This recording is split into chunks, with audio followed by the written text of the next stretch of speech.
Hello guys. Ninjani guys? Nkosi'nathi the poet. Guys, ngidlulisa ukubonga kakhulu bafethu.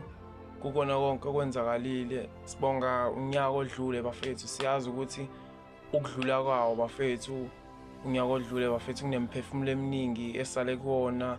Nalo nje obusungenile guys, khona imphefumulo esihambile bafethu. Ngiyacela kakhulu bafethu, sihlalele ethambeni kukona konke okwenzakala empilweni bafethu. Noma kuthiwa uyabona ukuthi uyazama, and sonke bafethu siyazama, akekho ongazama.